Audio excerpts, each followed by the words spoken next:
We are not rare. But before you leave, you will perceive the lore will be unlocked. You might be stalked by a Sasquatch or a ghost witch, possibly even a ghost that will boast about knowing the Ohio Grassman or even the Michigan Dogman. Werewolves hunt, poltergeists are up front, but in these backwoods folklore is unlocked. Welcome back to Folklore Unlocked. I'm Austin, and like always, I'm joined by Ethan. Yep, hello again, everyone. And this week, we are taking a look at the Men in Black. And their description is that they're tied to UFO and alien encounters, and they appear like normal humans, with some believing they're shape-shifting aliens. Yeah, the human theory behind this is that they're humans and they are connected to the some government agency, whether known or unknown, and they typically will go around and ask people questions, interrogate them, harass, threaten, and possibly wipe their memories or possibly assassinate UFO witnesses to keep them quiet. So basically, anytime there's something alien happen, usually they're there to talk about it or try to cover it up. Like the possible alien drone sightings in New Jersey happening currently. Yeah. And the alien theory states the Men in Black are, like I said, shape shifting aliens who are imitating humans, with evidence that quote unquote proves this theory is that people who have witnessed MIB or Men in Black have said they don't have the human aura around them, or they don't look quite human. And they also are said to appear after the UFO sightings are completely out of nowhere. I can understand why people would say they don't quite feel human because I'm sure whenever like if they like would show up or something like that and they're questioning you on like all these alien stuff and stuff like that, it might seem weird. So, then we have Ingrid Cole, which is AKA the Grinning Man, and we have a picture here on YouTube. But they are mostly associated with the Mothman, and they are first encountered in Woodrow Durenberger, and appears in the Mothman Prophecies book and the movies. And he matches the description of a Men in Black because he's just a man in a black clothing. Yeah, and the story of Woodrow Derenberger is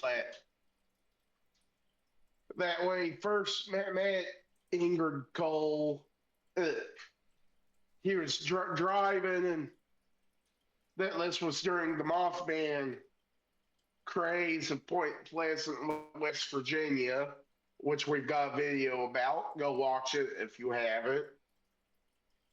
And he doesn't remember Ingrid ever moving his mouth to talk, but communicating with him telepathically and saying that they'd meet each other again, which apparently they did. I think the creepiest thing about it is this picture, just the grinning. That is terrifying. Yes. Yes. And James R. Lewis, a folklorist, believes that Men in Black are, quote, psychological trauma And Lewis compares Men in Black encounters with people encountering Lucifer. So That's a little odd. So yeah, very devilish. Then we have pop culture, and of course there are the Men in Black movie franchise, which I've watched. I think all of them except for the last one, but they're fairly good. And then we have the Mothman Prophecies book by John Keel, and then the Mothman Prophecies movie, of course, and then the ETI song by the Blue Oyster Cult. And like I said, Mothman Prophecies, both the book and the movie we've mentioned in our Mothman episode. Again, shameless plug. Go back and watch that if you haven't, or go watch it again if you already have watched it. And on our thoughts, I do think there's like a government agency that their agents or their people do dress in black suits to do their operations, or they're possibly aliens. I don't know. I don't have access to government details. So, what do I know? Yeah, I don't really think the Men in Black are aliens or anything like that. I mean, it's not hard to imagine that they are part or work for the government. I mean, them just being in black suits like that, it seems pretty stereotypical. But I don't also know if it's has anything to do with aliens. They might just work for the government and just be there to like interrogate. I don't know. Or try to keep things hush hush. Yeah, Who knows? yeah, who knows? But we're just speculating here. Most of the stuff I know about the Men in Black is from the movies, and I know that's very heavily on it, the alien side, but I'm like, nah, this is real life. Yeah. I haven't watched the Men in Black movies.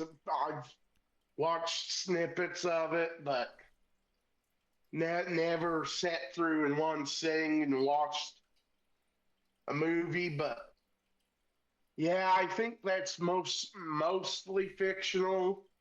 Besides the fact people seeing Men in Black and them allegedly having their memories wiped, but Yeah, the memory wiping is kind of hard to believe. I don't know about that. I think that's just kind of people forgetting stuff. That's got logical reasoning behind it. Yeah, especially if they're talking about the psychological trauma or whatever, how they're connected to that, and apparently Lucifer. Exactly. Well, I think that's all we've got for this week. Next week, we'll be taking a look at Area 51. So we'll see you next week. Any last words, Ethan? Not as thanks for watching, everyone. See you next week. Like, comment, subscribe if you're on YouTube. Drop a follow on Spotify. And we'll see you later. Yep. Bye, everyone. You might wake up beside Spearfinger with an extended visit from Jack the Ripper. But if you're lucky, it'll be an angel on that range hill of Louisiana. You might meet Mary Laveau or the Road. At Folklore Unlocked, Austin and Ethan concoct their theory of the eerie and unexplained around the world, sometimes even the underworld. The lore is locked behind secrets, but folklore is meant to be unlocked. The Sokaloo is haunting NC as well as Tennessee. There are many giants that might be clients of the Dark Watchers, who might have psychokinesis. And the phantom time hypothesis is like a phoenix, coming back around again and again. The laser strain on your brain, if you got more than 2 brain cells in you. Some believe McCartney is dead because they read into the Mandela effect, which is subject to folklore